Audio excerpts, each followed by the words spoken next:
Olá, no SC Acontece de hoje, a atualização sobre os desaparecidos depois das chuvas fortes que caíram no estado. Celesc deve reativar uma usina hidrelétrica em São José. E vamos falar de saúde. Saiba quais as causas e como prevenir o câncer de intestino. Essas e outras informações a partir de agora no SC Acontece.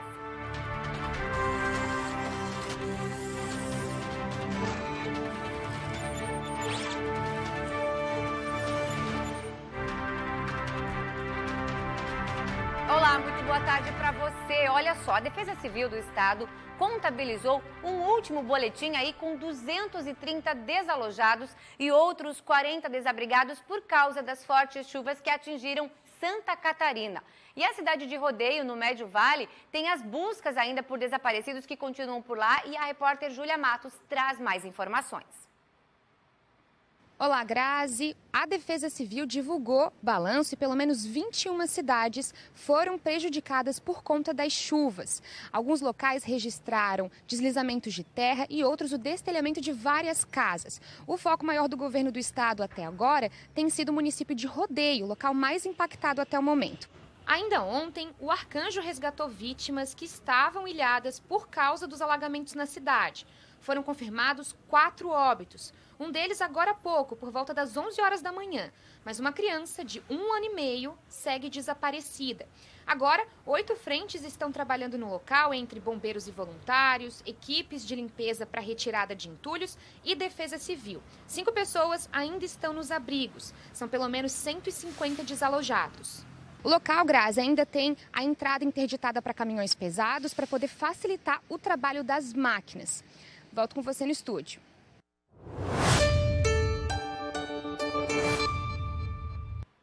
Olha, a sexta amanheceu chuvosa em algumas cidades do litoral. Já no oeste, bastante sol, lá o dia começou ensolarado e agora durante a tarde a gente tem predomínio de sol, sim, entre nuvens, aí em boa parte do estado. Mas essa combinação de calor com umidade aumenta as chances de chuva e de temporais também, aí mais para o fim da tarde e início da noite em todas as regiões. Os termômetros continuam elevados nesta sexta-feira, viu? As temperaturas máximas, elas ficam acima de 30 graus em praticamente todas as cidades. Vamos dar uma olhadinha?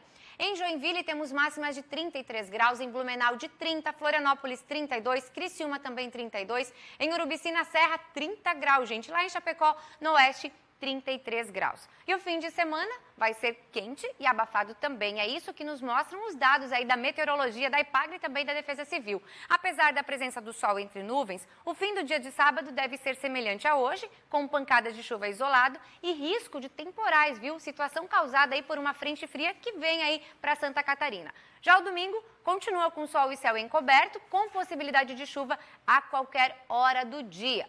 Mas o calor, viu, esse se mantém, não quer ir embora, né? E olha só, gente, uma usina hidrelétrica fechada há mais de meio século vai ser reativada em São José, na Grande Florianópolis. As obras estão previstas para começar em fevereiro e vão aumentar a oferta de energia na região. Inaugurada em 1910, a usina é a segunda mais antiga do estado e fica às margens do rio Maruim, em São José, na Grande Florianópolis. O prédio é tombado pelo patrimônio histórico, cultural e natural do município. É um projeto muito importante para a Celesc porque é uma casa histórica. Essa usina ficou funcionando até 1972, daí foi desativada pela questão de até maquinário, né? Estava ultrapassado já, a Celesc na época tinha outras usinas, então acabou deixando essa desativada e veio estudando a reativação dela, o que vai acontecer agora em 2023. A usina do Maruim já teve uma grande importância para a geração de energia elétrica da capital. Isso porque até 1972 ela era responsável por fornecer energia para prédios públicos de Florianópolis. A vantagem de uma usina como esta é que ela não necessita de reservatório, dispensando assim a construção de uma barragem. Uma usina como esta capta a água do rio, gera energia e devolve a água para o mesmo rio. As obras devem começar no próximo mês, ao custo de R$ 9 milhões.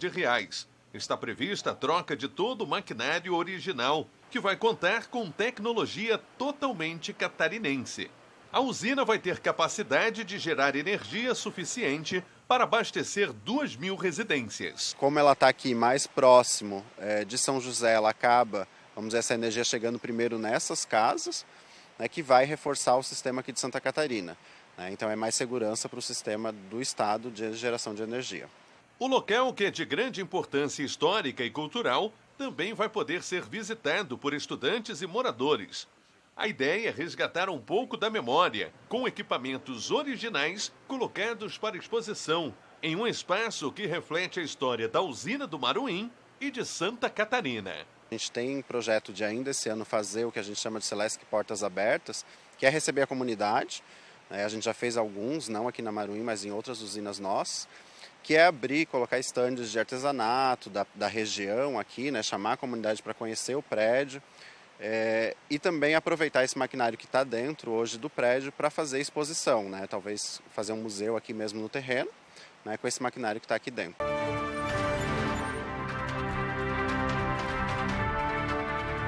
Estamos de volta para falar de saúde. Casos recentes de câncer em famosos acenderam um sinal alerta. Pelé, Dinamite e Preta Gil, todos com câncer de intestino, que é o segundo mais frequente em mulheres e terceiro em homens. E olha, para falar sobre esses casos e sobre como prevenir, a gente vai conversar agora com a doutora Isabel Goulart, que já está aqui conosco, que é oncologista clínica. E eu já começo falando com a senhora, doutora, porque a gente sabe que são vários os casos de câncer, muitos são muito comuns, né, o do intestino principalmente, mas a gente também sabe que o diagnóstico precoce é o que tem chances de cura, é isso? Aumenta as chances de cura? Boa tarde, bem-vinda. Obrigada, boa tarde, obrigada pelo convite. Sim, é bem isso, né? Quando a gente fala não só de câncer de intestino, que nós chamamos também de câncer coloretal, o mais importante é o diagnóstico precoce. Além, né, as duas coisas mais importantes, a prevenção. Então, assim, no câncer de colo retal, claro, agora com esses casos, né, da mídia, acaba que as pessoas, inclusive aquelas pessoas que estavam um pouco negligentes com a sua saúde, deixando os exames para depois, acabam por acender um alerta de que não, acho que agora é o momento de eu voltar a cuidar da minha saúde. E aí o câncer coloretal, como falaste, é um dos mais comuns e ainda vem aumentando, sabe, a incidência nos pacientes mais jovens, nas pessoas mais jovens. Então, entre 40 e 50 anos, esse câncer vem aumentando a sua incidência. E aí agora a gente até pode falar um pouquinho de prevenção. Por que vem aumentando justamente nessa população? Justamente devido aos hábitos de vida, né? Então, assim, a alimentação rica em ultraprocessados desde a infância, porque as pessoas mais jovens, as gerações mais jovens, elas estão sendo expostas desde muito cedo a esses alimentos ultraprocessados, industrializados. E muitos anos essa exposição aumentou, por isso que vem aumentando aí essa incidência. É verdade. E aí quando a gente fala em diagnóstico precoce, as pessoas de casa podem estar perguntando, mas como que eu faço? Porque o câncer, ele não dá sinais. Ele é uma doença silenciosa. Para eu fazer o diagnóstico precoce, eu preciso ter uma rotina saudável e visitar um médico. Exatamente. Então, assim, o diagnóstico precoce é feito através da colonoscopia. O exame é a colonoscopia, né? Atualmente, no Brasil, pelo Ministério da Saúde, todas as pessoas acima de 50 anos devem fazer a colonoscopia. Lembrando que muita gente até tem tabu, não gosta de realizar o exame. Esse exame pode ser feito, se vier normal, a cada 5 anos, né? Então, e nos Estados Unidos, desde 2018, já é feito a partir dos 45 anos, justamente por esse aumento da incidência nos pacientes mais jovens. Então, esse exame não precisa ter sintomas para ser realizado. Ele justamente deve ser feito quando a pessoa não tem sintomas, com um rastreamento para caso encontre-se alguma alteração na mucosa intestinal, ela já seja tratada antes mesmo de ela virar um câncer. Perfeito. Inclusive, se a gente tiver casos na família, é importante também a gente saber sobre isso, né? Justamente. Então, assim, um terço, né, em torno de 30% dos cânceres coloretais, eles estão associados à hereditariedade. Então, até, inclusive, as pessoas que têm um parente de primeiro grau que teve um câncer coloretal, esse exame, ao invés de ser feito aos 50 anos, ele deve ser feito 10 anos antes da idade que o seu parente teve o diagnóstico. Ou seja, uma forma de prevenir, né? E por falar em prevenção, vamos retomar lá. Então, quer dizer que as causas, elas são muito frequentemente causadas por hábitos que não são saudáveis. A prevenção parte de quê, então? Justamente. Então, um terço dos cânceres é genético, mas os outros quase 70% das causas de câncer coloretal é justamente os hábitos de vida. E quais seriam esses? Então, assim, o tabagismo, né, o álcool em excesso, os alimentos ultraprocessados, como eu falei, em excesso, a carne vermelha, mais de 100 gramas por dia, já é atribuído ao aumento desse risco, né, de câncer coloretal, e sedentarismo e obesidade. Então, basicamente, o que a gente poderia fazer para prevenir-se de até 70% dos casos? Seria fazer uma atividade física regular, cuidar do seu peso, a alimentação equilibrada, rica em frutas e verduras, que além de não causar câncer, previne o câncer coloretal. Muito bem. E fazer a visita frequente aos médicos, porque eles vão saber indicar qual é o momento ideal para fazer ou não o exame, certo, doutora? Justamente. Essa, então, doutora Isabel, oncologista, que veio aqui trazer essas informações pra gente. Muito obrigada. Obrigada, muito obrigada eu. Bom, o programa Esse Acontece de hoje vai ficando por aqui. Lembrando, na segunda-feira nós estamos de volta ao 12h45. A gente deseja uma excelente tarde e um fim de semana maravilhoso. Aproveitem com cuidado. Segunda-feira a gente está de volta. Tchau, tchau. Obrigada.